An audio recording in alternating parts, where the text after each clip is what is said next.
baked pork chop. Yeah, that's me.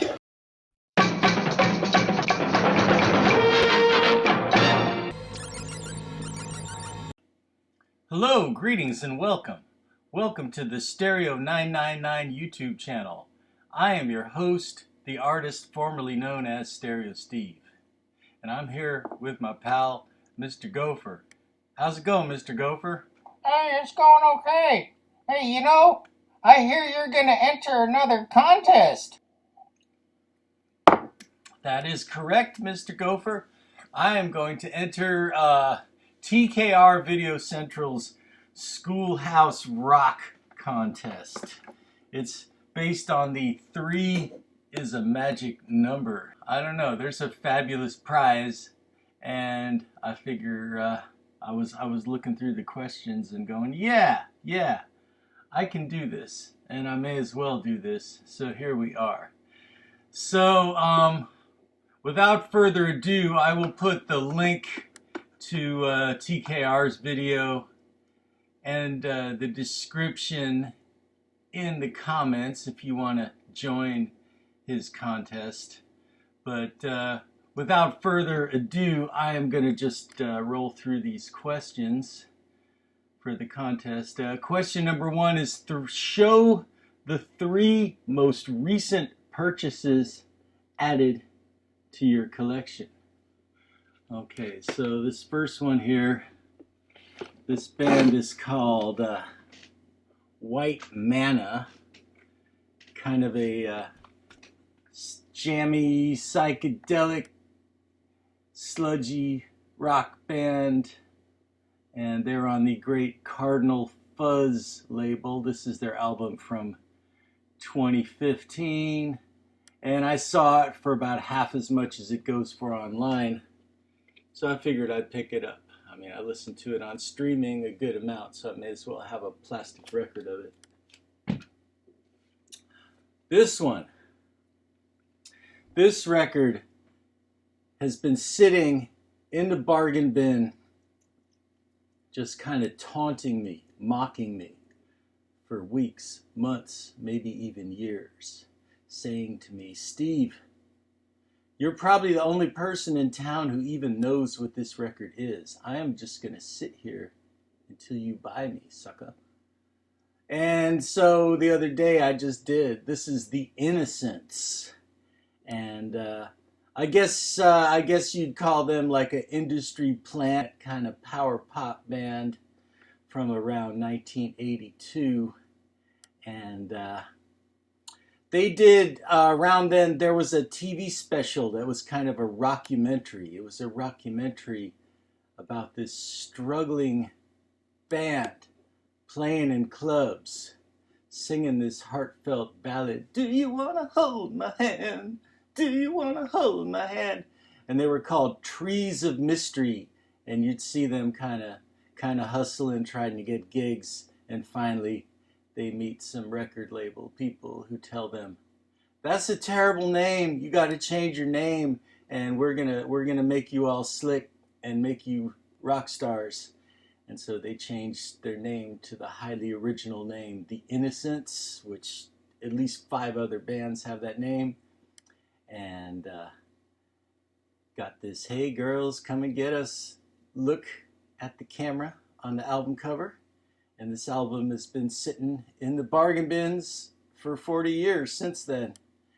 And finally I just broke down. I just thought, if that Do You Want to Hold My Hand song is still an earworm after seeing it on TV once in 1982, then this record can't be too bad.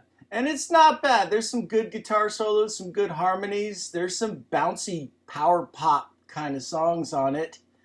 And I looked these guys up. A couple of them went on to have very successful careers composing movie soundtracks, like everything from the Santa Claus to the Shawshank Redemption.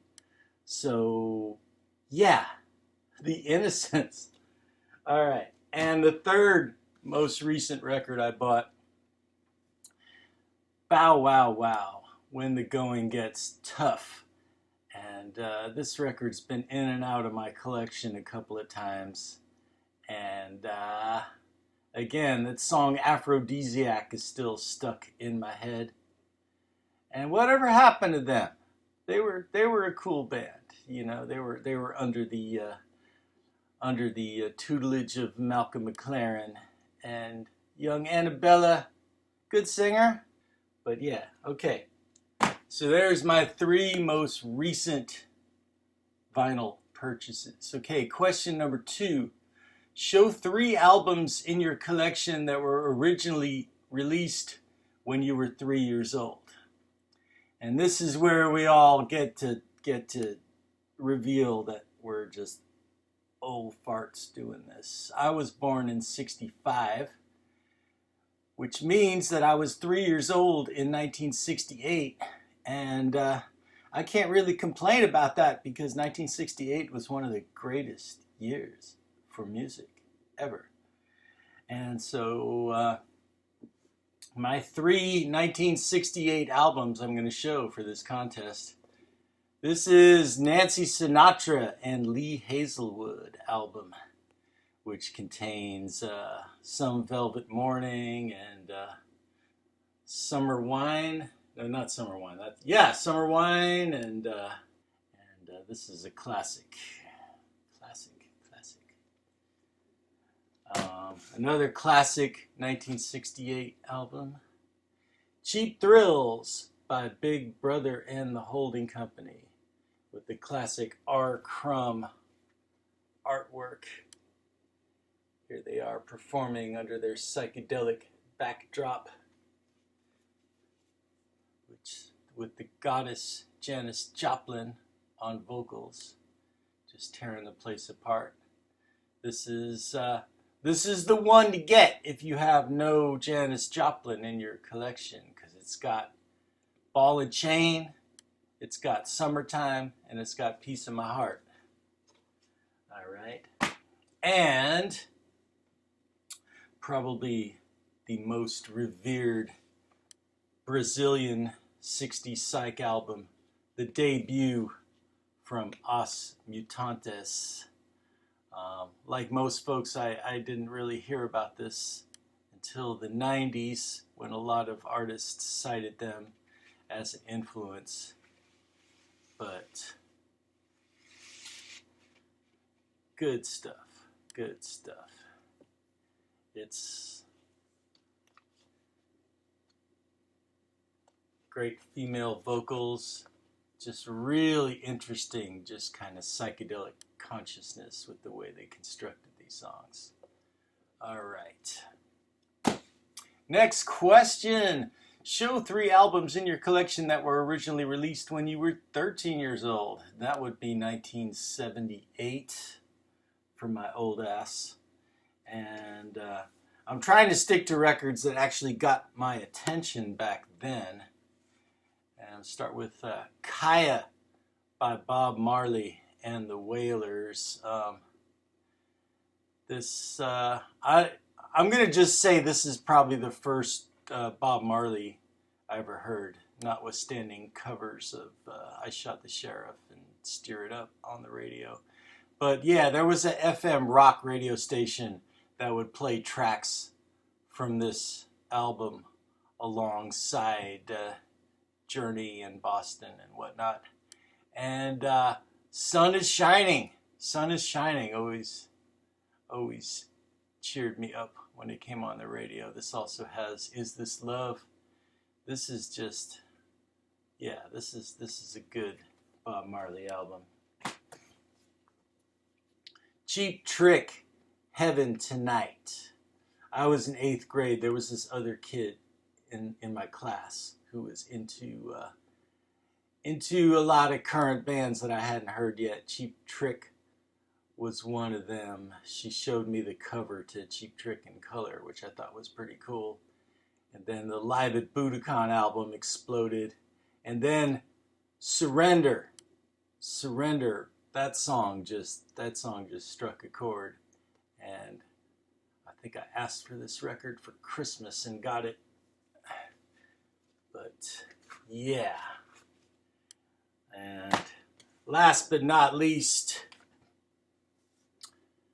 Are We Not Men, We Are Devo. The first full-length album from Devo would be 78. And the way I first heard of Devo was I was in a restaurant with my parents, and it was Halloween, and everybody in the restaurant was dressed in costumes.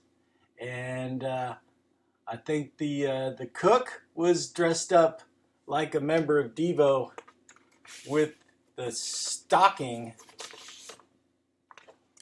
over his face, kind of like that. We Are Devo. This is cool because this is a Canadian pressing that's on like Vomit vinyl. Okay. Now, this next question it says, show 3 albums from your collection originally released in the year of your most recent third related birthday, 23, 33, 43. So all of these are going to be albums from the last decade, which is kind of tough, you know, because of the way albums are being released these days is kind of sketchy. But in 2018, I was 53, full of optimism there. So here's 3 albums from 2018. I'm going to start with the heaviest. This is Sleep. Stoner Rock Titans Sleep came up with a new album called The Sciences. And it was a banger. It is a banger, you know. I mean, maybe not as healthy a diet as ZZ Top, but they're not going to let some burned toast get in the way of killing it. Sleep is a 3-piece band, too, which gets into a future question, but yeah, this album is heavy. This is literally heavy. It's like heavy cardboard, heavy vinyl, and yeah. Sonic Titan and Antarctican's Thawed, The Botanist. This is good. This is as good as any of their earlier albums. Okay, the next 2018 album. This band is called Blades of Joy. Local band from San Francisco Bay Area. I think they just made this one record. It's the straightforward, catchy power pop with some delightful shoegaze flourishes and nice female vocals. And yeah, it's just a good record. And it's just kind of funny because I just remember having, before he formed this band, I remember having long conversations with Anthony about all kinds of experimental and weird and avant-garde stuff. And I just assumed this band was going to be weird and noisy, but it's very pleasant and just good, catchy, power pop, shoegazy songs. So yeah, Blades of Joy, so 2018. This is my third 2018 album, and this counts as an album because this material has never been released before.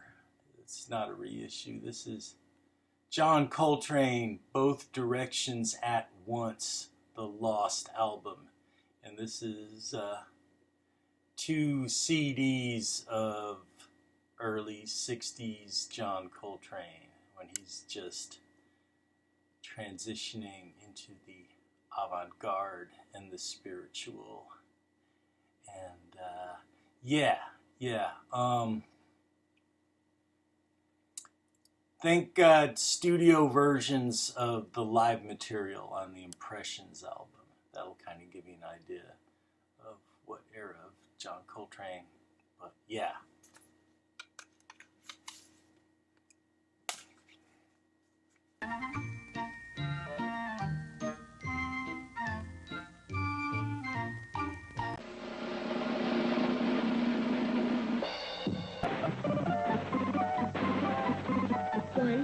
2, 3.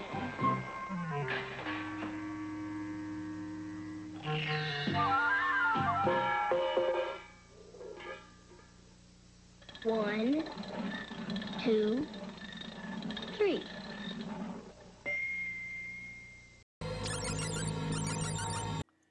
Okay, what's this next question here?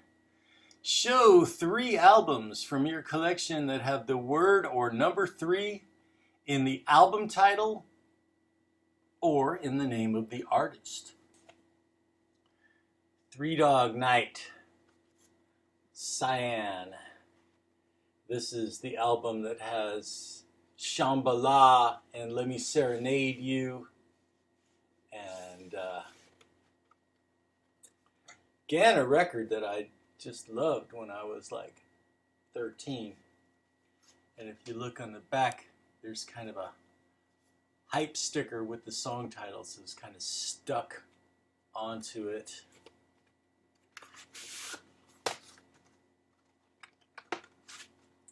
Nice white label, ABC Dunhill pressing.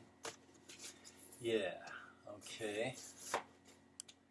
And The Sound of Confusion by Spaceman 3.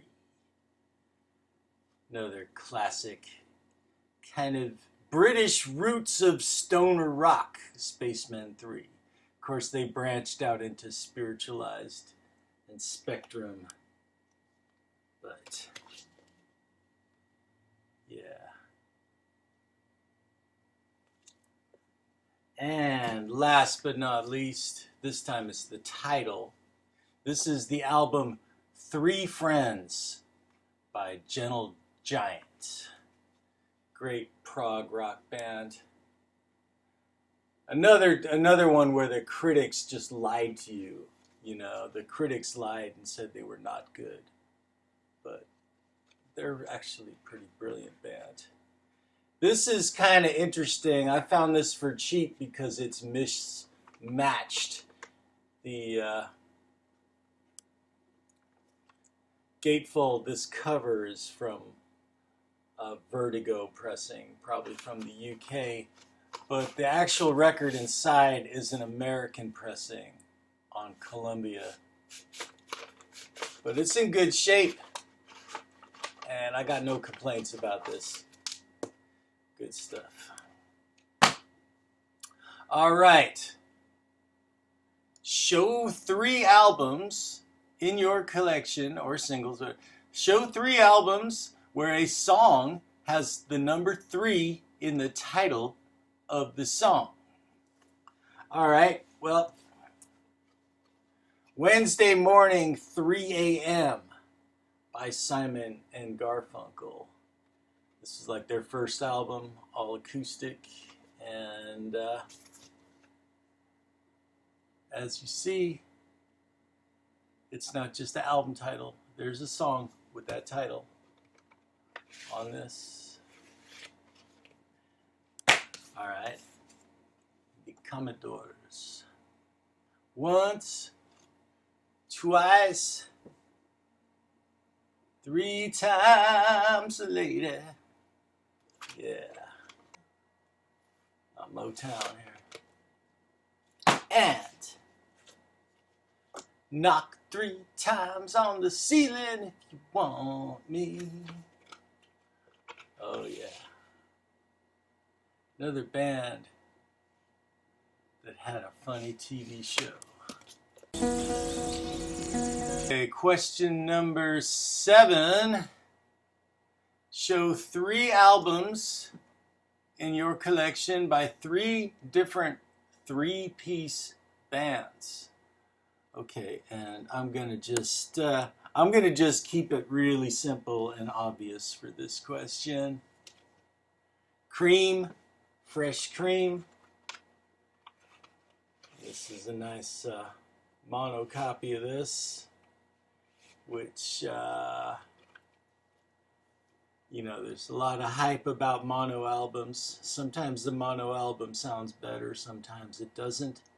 This mono version of this album does sound better because you don't have all the drums just in one side. But anyway, yeah. Eric Clapton, Jack Bruce, and Ginger Baker are the three-piece Cream. And this is their first album, Fresh Cream. 2112 by Rush.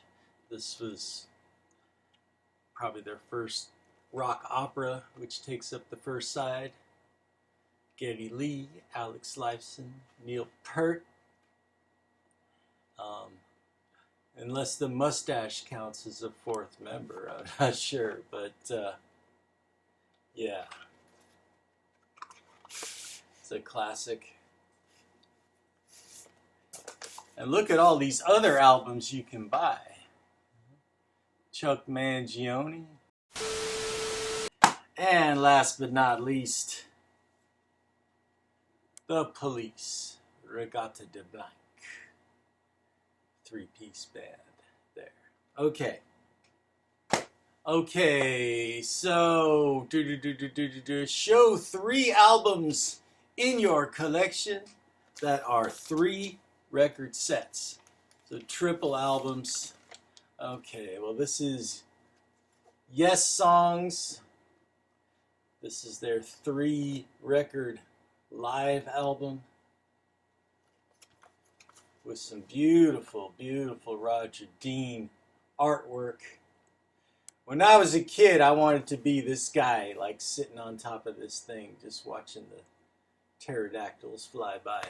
The next 3 record set, I've opened this on a previous video, so I'm not opening this today. This is Kiss, the Originals, which is Kiss's first 3 albums in one package.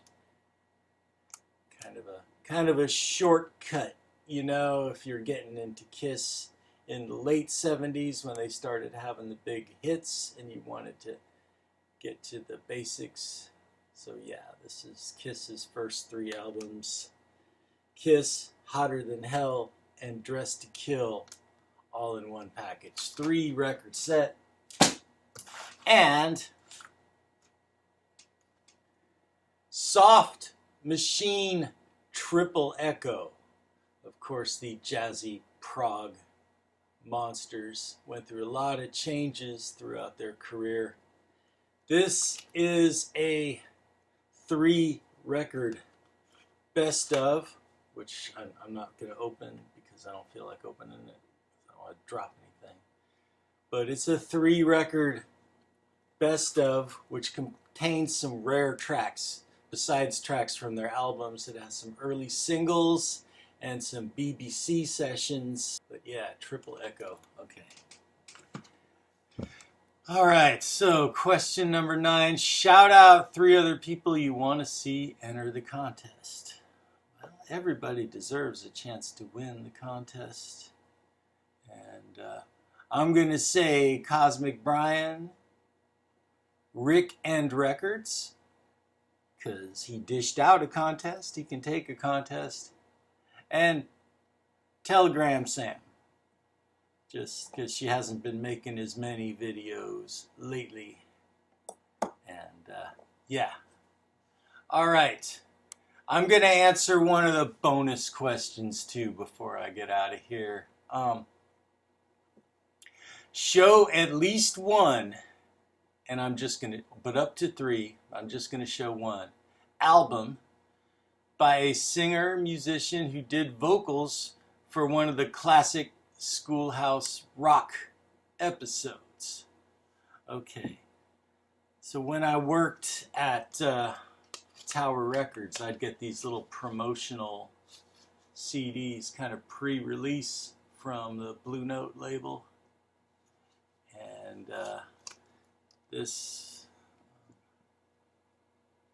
the actual release date, street date, is October 24th, 2000. But this is Bob DeRoe and Dave Frischberg live.